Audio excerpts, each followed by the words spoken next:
He faked $7 billion, and the world's smartest investors believed every word. They thought they had found a hero who could save any company from ruin. Thousands of employees watched their life savings evaporate in a few days. Not a market crash, not a bad bet, a choice made in secret. Ghosn would rather hide in a box than face a courtroom. Nobody looked past the surface of the contracts he presented to the board, trusted him with their pensions, their futures, and their loyalty. Then, one auditor found a single, unexplained payment that did not match the books. He hid behind that payment is a secret that changed everything. Official explanation sounds simple. It is not. Ghosn arrived at a company drowning in $20 billion of debt. He was hailed as the savior who would turn the tide of failure. Within 2 years, he had returned the company to profit. Investors cheered as he consolidated power across a global automotive alliance. He earned over $15 million annually, but he wanted more. It was his closest aide who finally triggered the whistleblower report. He used deferred payments to hide his true earnings from the public. Investigators spent 14 months building the case before they dared to strike. By the end, you will know exactly how the scheme worked. He created a private department that operated entirely outside of standard corporate reporting lines. Every audit was managed by loyalists who reported only to him. The accountant's reports were ignored, replaced by fake figures from the executive office. He funneled $7 billion through a web of shell companies. $5 million of company money bought him a mansion in Brazil.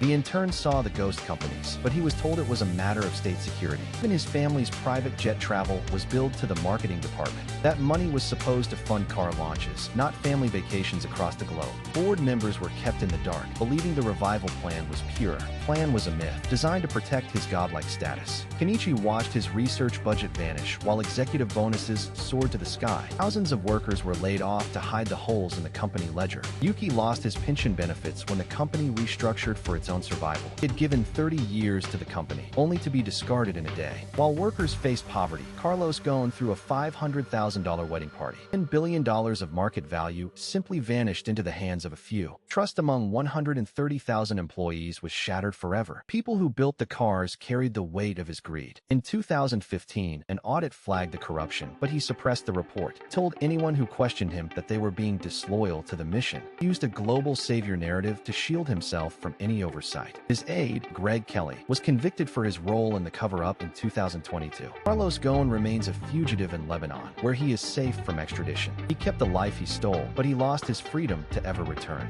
The $500,000 party was the final proof of his impunity. In 2022, Nissan clawed back $30 million in damages. The company overhauled its entire governance in 2020 to stop the bleeding. They erased the ghost companies and purged the loyalists from the office. Billions lost to his lifestyle never returned to the employees. $7 billion siphoned from Nissan. Now the reason he remains a fugitive.